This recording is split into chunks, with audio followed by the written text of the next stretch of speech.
Voice clear आ रही है?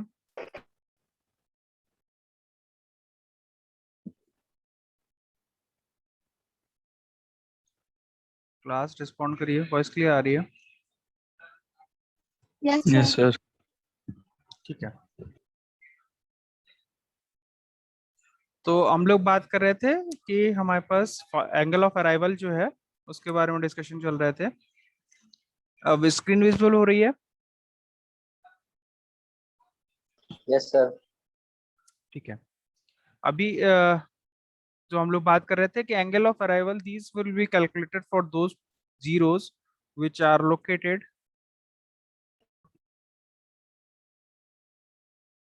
located in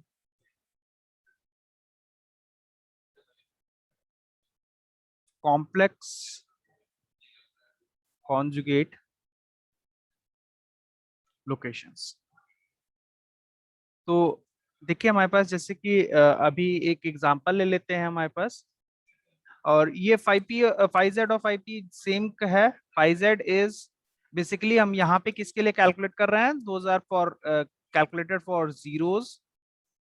ये देखिए ये जो है जीरोस के लिए कैलकुलेट हो रहा था, और जो हमारे पास अराइवल था दैट वाज सॉरी डिपार्चर था that was calculated for basically for poles. Complex conjugate poles हैं, बेसिकली ओपन लूप पोल्स हैं बेसिकली। तो यहाँ पे देखिए किसी के ना किसी पोल्स के लिए कर रहे थे, तो हमारे पास 5p is remaining number of poles जो भी थे हमारे पास, और ऑल जीरोस थे। Similar condition is going to happen when we are going to calculate the angle of arrival। तो यहाँ पे अगर हम ओपन लूप जीरोस के लिए बेसिकली कैलकुलेट कर रहे हैं, these are open loop zeros।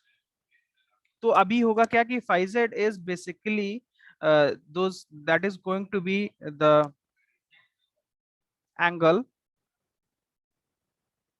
subtended by all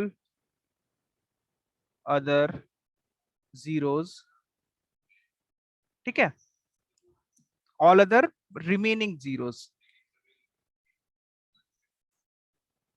so that should be remaining zeros।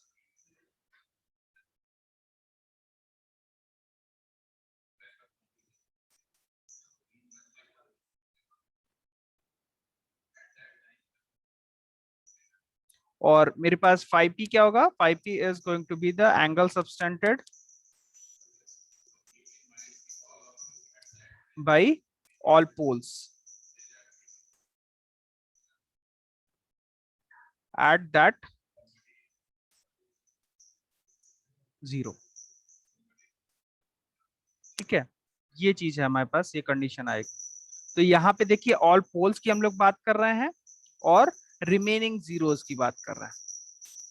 ठीक है, डिपार्चर की जब हम लोग बात कर रहे थे तो वहां पे हमारे पास ऑल जीरोस थे और रिमेनिंग पोल्स थे। ये डिफरेंस है दोनों में, ये ध्यान रखिएगा, नहीं फिर गड़बड़ होगा। Let us take an example. हमारे पास जो एक एग्जांपल है, लेट अस टेक जो हमारे पास ओपन लूप ट्रांसफर फंक्शन है। नेक्स्ट पेज पे मैं कर देता हूँ। इसमें अच्छा, इसमें किसी को कोई कंफ्यूजन,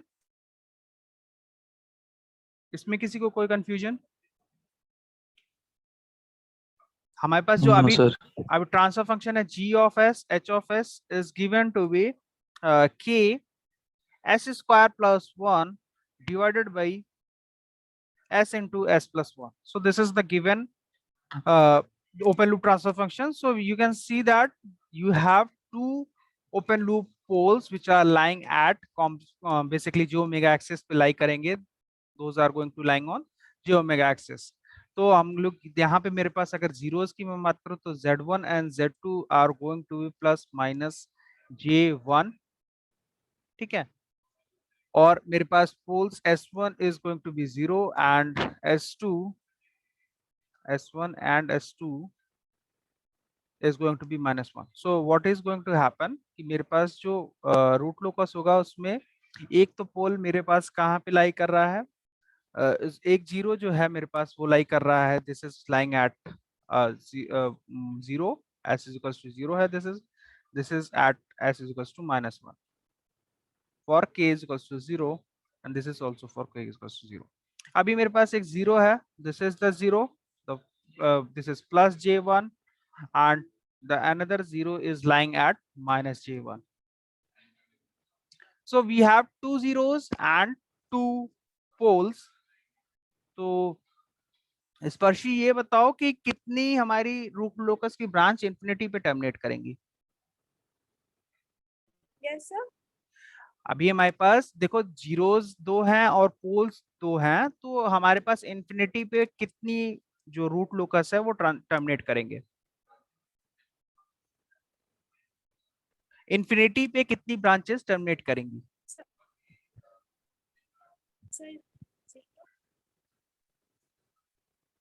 फिर से बोलो बेटा, आवाज नहीं आई मुझे। सर 0। हाँ 0। सो क्योंकि हमारे पास दो पोल है, दो जीरो हैं, तो दोनों पोल जो है वो टर्मिनेट करेंगे जो हमारे पास दोनों जीरो हैं। सो द नंबर ऑफ, सबसे पहली बात, the number of branches terminating at infinity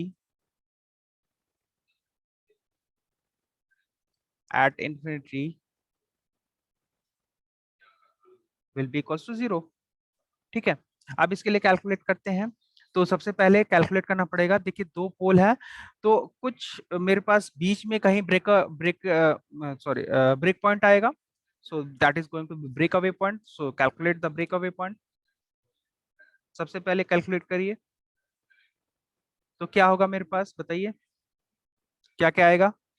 मेरे पास GSHS था, GSHS is equals to k into s square plus 1 divided by s into s plus 1. So what will be the equation of k? देखिए मेरे पास क्या आ जाएगा, this is going to be minus of k is equals to क्या हो जाएगा, minus of s into s plus 1 divided by s square plus 1. Okay, यही आएगा, बोलिए। तो ये आ जाएगा मेरे पास। उसके बाद डीके अपॉन डीएस कैलकुलेट करिए, डीके अपॉन डीएस, और निकालिए इक्वल्स टू 0 करिए और बताइए मुझे what will be the break away point.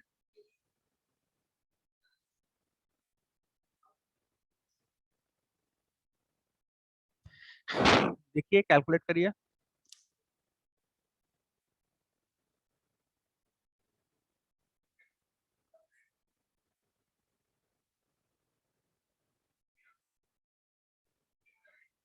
इसको डिफरेंशिएट कर लीजिए।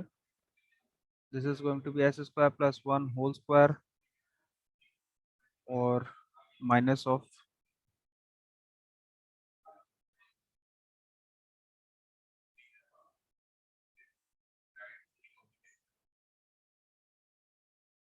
To S plus 1 into s plus 1 minus of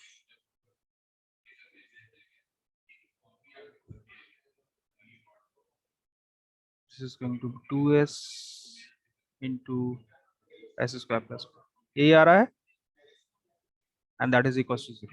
तो यहाँ से मेरे पास क्या आ जाएगा, this is going to be 2s into s square plus 1 minus of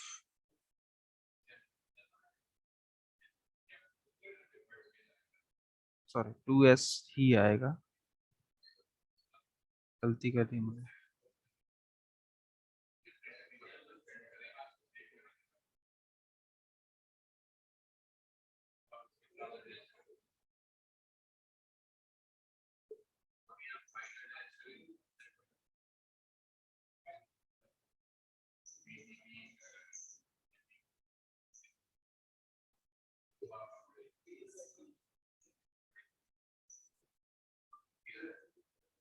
कितनी आई वैल्यू, किसी का आई?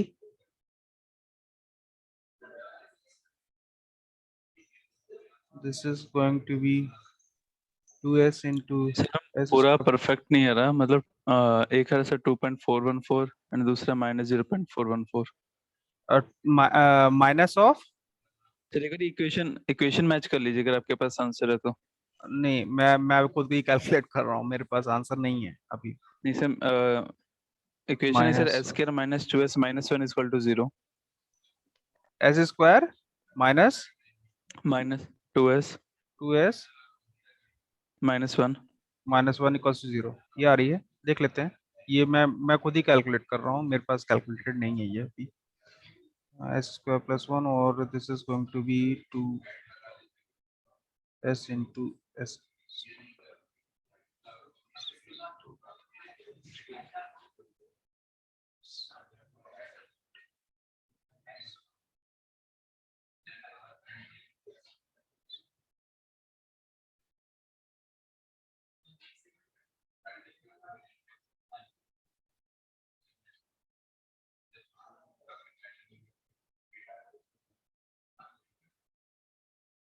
कुछ गड़बड़ हो रहा है।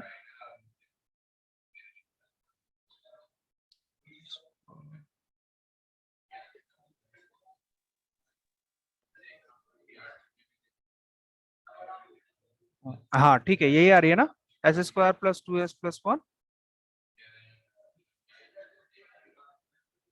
ठीक है, देखिए एक जो हमारे पास आएगा यहाँ से, देखिए s इक्वल्स टू 0 आएगा, एक आएगी कोई एक जो पॉइंट आएगा this is x equals to 0 आएगा। और ये दूसरा जो पॉइंट आएगा इससे आएगा मेरे पास, जब आप लोग कैलकुलेट करेंगे तो कितना पॉइंट बोला था, फिर से बोलो, रुको मैं कैलकुलेटर कर। Excuse me sir. Sir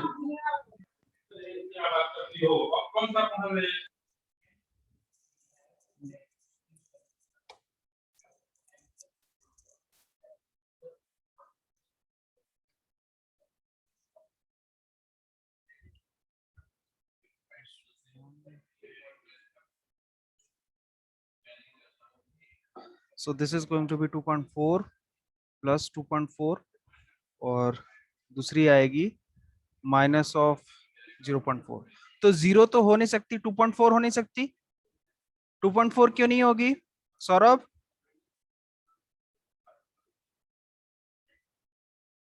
yes sir. 2.4 value क्यों नहीं हो सकती है? जो फर्स्ट वैल्यू आई है मेरे पास 2.4, that can not be the break away point, क्यों नहीं हो सकता?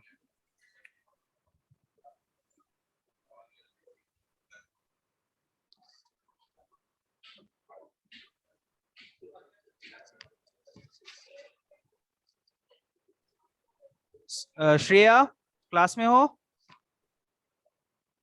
Yes, sir. 2.4 हमारा रूट लोकस पे बेसिकली नहीं लाई करेगा, क्यों नहीं लाई करेगा? ब्रेक अवे पॉइंट नहीं होगा वो।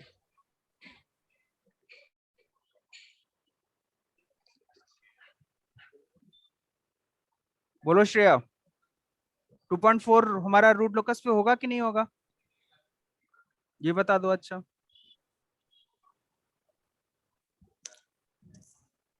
श्रुति, श्रुति श्रीवास्तव Yes, sir. 127, हाँ बताओ बेटा। Yes, sir. 2.4 break away point होगा? जिस और लोग कैलकुलेट करते रहिए आप लोग इसका रूट लोकस। बताओ श्रुति, 2.4 लाई करेगा रूट लोकस पे?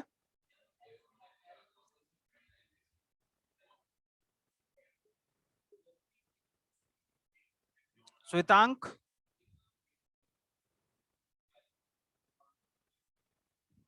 वॉइस आ रही है श्वेतांक? Yes sir. बताओ 2.4 लाई करेगा sir. रूट लोकस पे?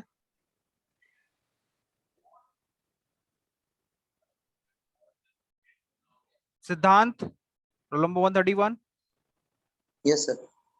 बताओ 2.4 लाई करेगा रूट लोकस पे कि नहीं लाई करेगा? हम वैल्यू लाई करेगी। लाई करेगी। हाँ सर। अच्छा सिमरन 133, Yes, sir. बेटा 2.4 ब्रेक अवे पॉइंट हो सकता है कि नहीं हो सकता है, पहले ये बताओ। Yes, sir. अच्छा क्यों हो सकता है?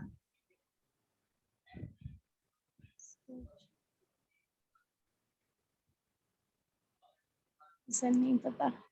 अर्श,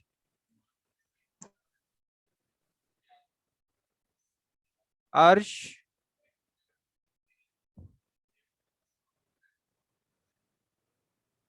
वॉइस आ रही है अर्श?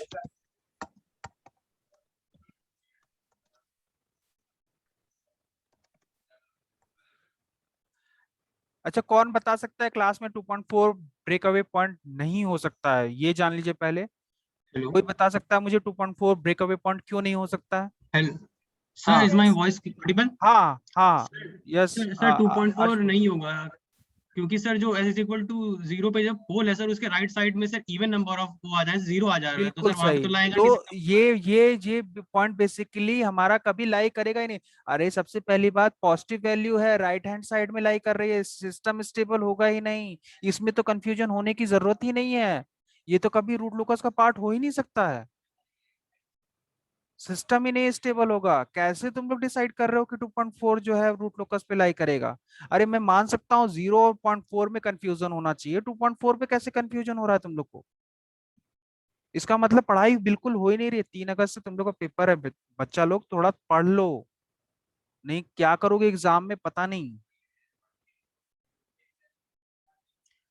देखिए, हमारे पास जो सेकंड रूल था, फर्स्ट रूल वाज कि मेरा जो रूट लोकस होगा that is going to start from given particular pole, और या तो वो टर्मिनेट करेगा at a particular given zero या फिर एट इंफिनिटी। सेकंड रूल जो था, हमने ये देखा था कि पर्टिकुलर जो हमारे पास रियल एक्सेस जो है वो रूट लोकस पे लाई करेगा कि नहीं लाई करेगा, इसके लिए हमने रूल देखा था कि हम जिस पॉइंट पे देख रहे हैं, मान लीजिए मेरे पास एक पॉइंट ले लिया मैंने ए, दिस पॉइंट ए, अगर इस पॉइंट पे मैं देखने की कोशिश कर रहा हूं कि this point is going to lie on the root locus और not, I have to just check out कि मेरे पास the total number of sum of poles and zeros in the right of that particular point should be odd. तब मेरा वो point जो है lie करेगा on the root locus, otherwise it is not going to lie on the root locus. तो अब ये देखिए, ये पॉइंट है, इस पॉइंट के इस साइड, राइट साइड में, basically this is the right side. अब इस पॉइंट के राइट साइड में तो बेसिकली 0 पोल्स हैं और 0 जीरोस हैं। सो 0 इज इवन नंबर, तो ये पॉइंट तो कभी रूट लोकस में लाई ही नहीं करेगा। Same condition with 0, S is equal to जो हमारा ब्रेक अवे पॉइंट 0 आ रहा है, अगेन उसके राइट में basically the number of poles and zeros is going to be 0, वो अगेन ब्रेक अवे पॉइंट नहीं हो सकता। हमारे पास लास्ट एंड लास्ट ऑप्शन जो बचा हुआ है दैट इज माइनस ऑफ 0.04। अब माइनस 0.04 की अगर बात करूं मैं, तो देखिए इसके राइट में बेसिकली इफ पोल लाई कर रहा है, that means this point is going to be lying on the root locus. सबको क्लियर हो गया? बोलिए क्लास, रिस्पॉन्ड करिए। Yes. आप लोग पढ़ाई बिल्कुल नहीं कर रहे हो, क्या करोगे आप लोग एग्जाम में मुझे समझ में नहीं आ रहा है, क्लियर नहीं हो रहा है। ठीक है, कोई बात नहीं, आप लोग पढ़ाई करो, कोई कंफ्यूजन होता है पूछ लीजिए आप लोग। ठीक है, तो हमारे पास 0.-0.4 जो है that is going to be lying on the root locus and that is the break away point of the given particular root locus. अब देखते हैं हम लोग, सेंट्रॉइड निकाल लेते हैं। सेंट्रॉइड से एंगल ऑफ एसिम्प्टोट हम लोग को निकालना पड़ेगा कि हमारा जो रूट लोकस है किस पर्टिकुलर एंगल पे मूव करेगा। तो सबसे पहले निकालते हैं हम लोग सेंट्रॉइड। तो सेंट्रॉइड निकाला किसी ने? What is the value of centroid?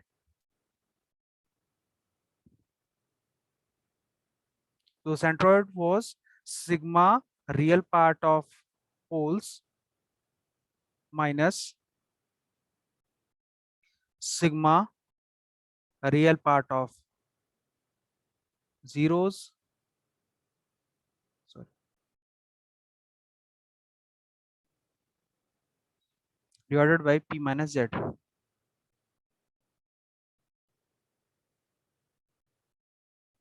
ठीक है, तो अब यहाँ देखिए, यहाँ तो basically p minus z, p भी हमारे पास n is equals to sorry 2 है और m इज इक्वल्स टू 2 है, या मैं बोलूँ n माइनस m, जो भी आप लोग लिखिए, p माइनस जेड लिखिए या फिर n minus m, whatever you can right.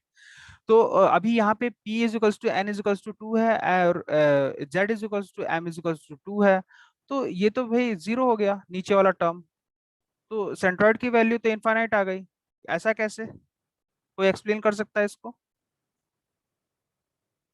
Sir जो हम सेंट्रॉइड निकालते हैं सर, वो तो एंगल ऑफ एसिम्प्टोट्स के निकाल, लेकिन सर एसिम्प्टोट्स जो होते हैं वो सर इनफाइनाइट की तरफ जो जा रहे होते हैं सर पोल्स, उनके लिए बिल्कुल निकालते हैं सही, ना sir. Because we calculate centroid for those branches basically which terminate at infinity. यहाँ पे हमारे पास the total number of poles and the total number of zeros are equal. तो यहाँ सेंट्रॉइड और एंगल ऑफ एसिम्प्टोट दोनों निकालने की जरूरत नहीं है हमको। ये चीज क्लियर हो गई? ये चीज मैंने इसीलिए निकाली है कि आप लोग को ये क्लियर रहे कि centroid and angle of asymptote ये हम लोग को दोनों नहीं कैलकुलेट करना है, क्योंकि हमारे पास जो P है that is equals to Z। Clear हो गया ये कंडीशन?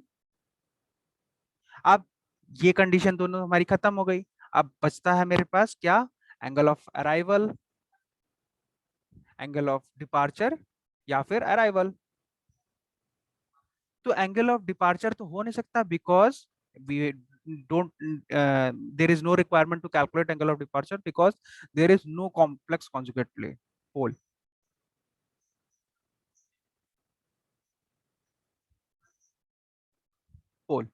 तो अब मुझे कैलकुलेट करना पड़ेगा क्या? Next angle of arrival, because we have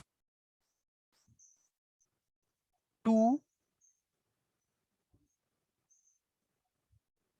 complex conjugate zeros.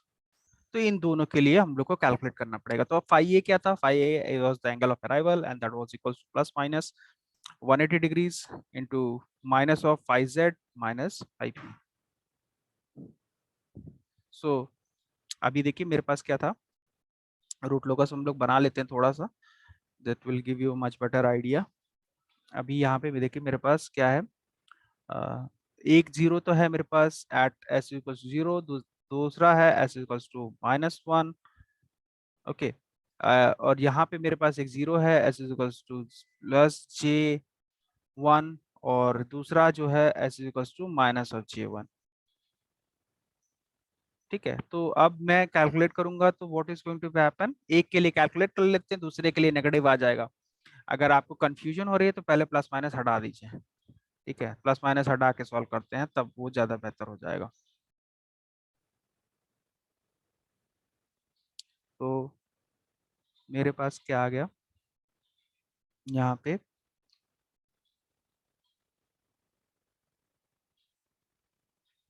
अभी यहाँ पे देखिए इसके लिए कैलकुलेट कर लेते हैं। फर्स्ट जो है मेरे पास जो ए वाला पोल है, सॉरी जीरो है, तो उसके लिए देखिए एक एंगल तो मेरे पास +90 होगा पोल्स की वजह से, और दूसरा एंगल कितना होगा? This is going to be +45। और बेसिकली जीरो के लिए अगर मैं कैलकुलेट करूंगा दूसरे जीरो से, तो that is also going to be +90 degree. So what will happen, phi A जो हमारे पास ए के लिए है, फॉर ए, अगर अच्छा मैं इसको दूसरा कर लेता हूँ, this is point P, this is point Q. तो पी के लिए हम लोग निकाल रहे हैं, फॉर पी पॉइंट के लिए है that is going to be 180 degrees minus of phi z is equals to 90 degree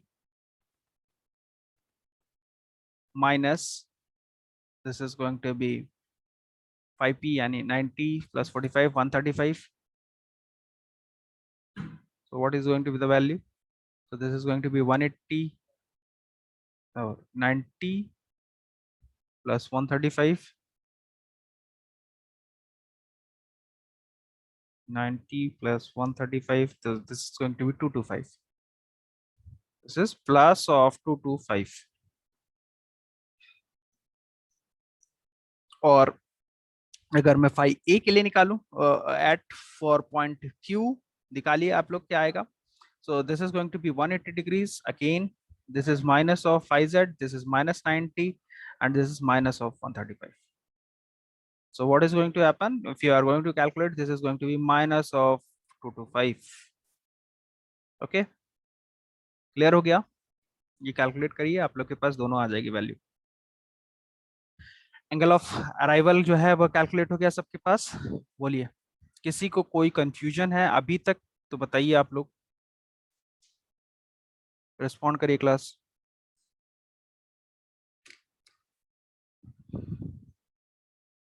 Saurabh, Varshika, विशाल, स्पर्शी, सिद्धांत, किसी को कोई कंफ्यूजन? No sir. ठीक है, तो अभी मेरे पास ब्रेक अवे पॉइंट आ गया, एंगल ऑफ अराइवल आ गया, तो इसको अब कंप्लीट करते हैं। ये था मेरे पास। So what is going to happen कि मेरे पास एक -0.4 पे जो है आ चुका है, और ये था मेरे पास। तो I am going to erase it. अब रूट लोकस इसके लिए बना लेते हैं। सो व्हाट विल हैपन, मेरे पास दिस इज द पॉइंट, ये जो है दिस इज फॉर 0 -0.4। तो ये क्या होगा कि फॉर k इज 0 के लिए -1 है। अब ये क्या करेंगे, these are going to start moving towards themselves, ये मूव करेंगे, and then after at point 4 they will break out. अब देखिए मेरे पास जो एक एंगल है this is -225, so this is, ये एंगल होगा, this angle is going to be +225, this is +225 degree, और दूसरा जो होगा दिस इज -225 डिग्री। क्लियर हो गया? इस एंगल पे बेसिकली हमारा जो पोल्स है वो अराइव करेगा। So what will happen, so this is going to move and end up like this, ये होगा, और ये आएगा मेरे पास, basically this is going to move and end up like this. Clear हो गया? बोलिए,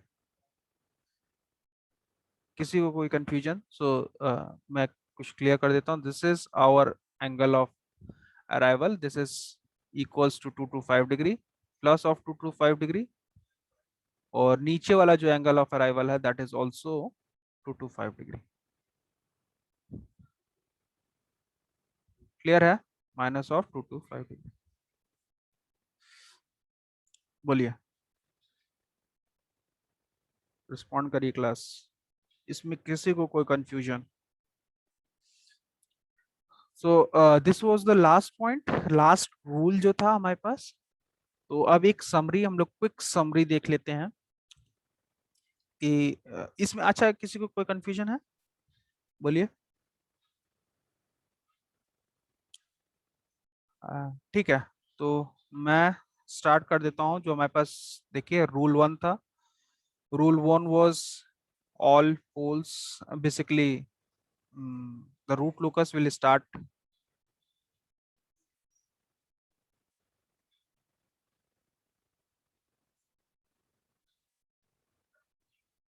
root locus will start at open loop pole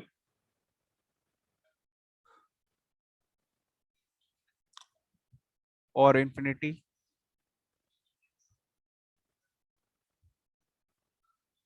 and terminate at open loop 0 और infinity। ठीक है, रूल 2 क्या था मेरे पास कि given part of real axis will lie on root locus, RL stands for root locus, if the sum of zeros and poles to the right of that particular point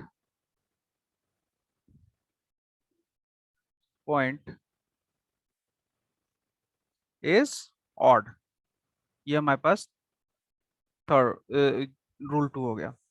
third rule was regarding the break away point, rule break away या break in, this is going to be third point. तो we will calculate break in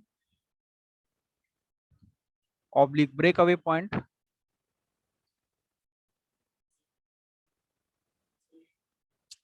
by using dk upon ds is equals to 0। Rule 4, centroid for those branches terminating at infinity. So that is equals to minus of sigma a, that is equals to sigma real part of poles minus sigma real part of zeros divided by p minus z या n minus m, जो भी आप करना चाहें. So rule 5 was equals to, for angle of asymptote, angle of asymptote, that was equals to phi a is equals, नहीं phi a मत करिए, that will be confusing. phi कर लीजिए, केवल simple phi कर लीजिए. So phi will be, so this was plus minus 180 degrees into 2q plus 1 divided by p minus z, yeah, n minus m, whatever you choose to write down. So q will be lying between q0 to n p minus m, sorry, p minus z minus 1, yeah, n minus m minus 1, whatever you want to write. So if you are going to use p and z, that will be better, because generally we used to represent poles by p and z by 0, so that will be easy to remember. Rule number 5 was regarding the asymptote. Rule number 6 देख लेते हैं. So rule number 6 was regarding angle of departure for those poles, for poles in complex conjugate locations, and that was equals to phi d is equals to plus minus 180 degrees minus phi p minus phi z, और वहीं पे मेरे पास angle of arrival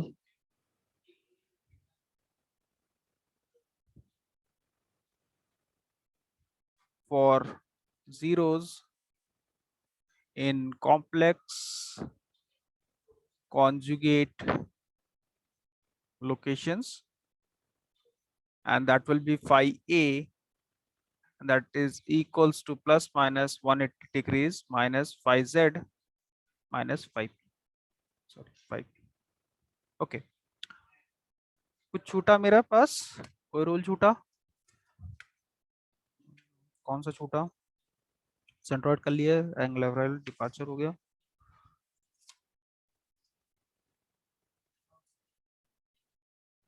Asymptote, breakaway point, terminating point, origin point. ठीक है. So these are basic rules which is being required to calculate the root locus for a given particular open loop transfer function. इतनी चीजें अगर आपको याद हैं तो जो है आप लोग आराम से कोई भी रूट लोकस कैलकुलेट कर सकते हैं. ठीक है. इसके अलावा एक चीज आप याद रखिएगा, it may not be required for you people, but when you are going for competitive exam, so it will be required. Gain margin जो हम लोग calculate करते हैं for from a given particular root locus, and that is equals to, हम लोग के पास k जो है variable है, that is k for marginal stability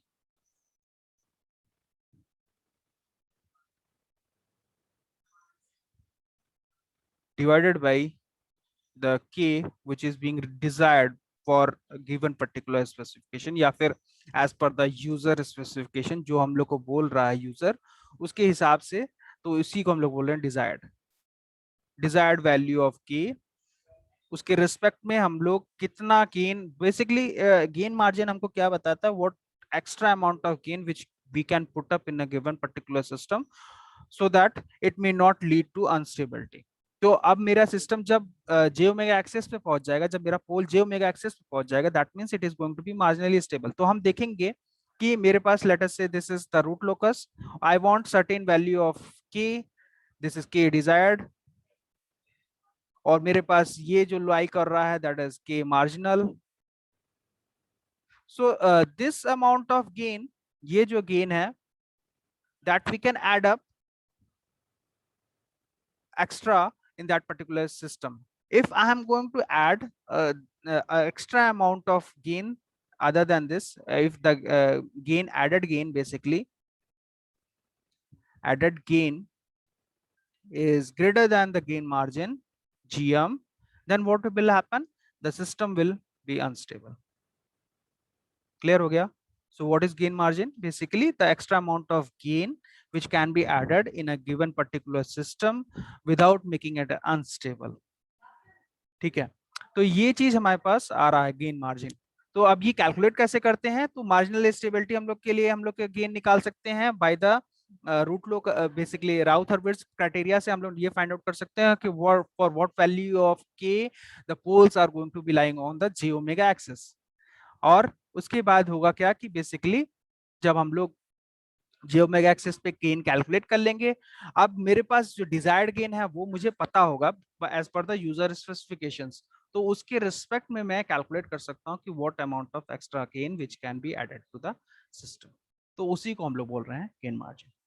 so this was the complete theory regarding the root locus. अभी देखते हैं हम लोग के पास, आप लोग के पास ट्रांसफर फंक्शन है। Let's take up certain examples related to that। अब देखिए आप सारा काम आप लोग को करना है। g of s is h of s is equals to, let us say that you have a transfer function s into s plus 4।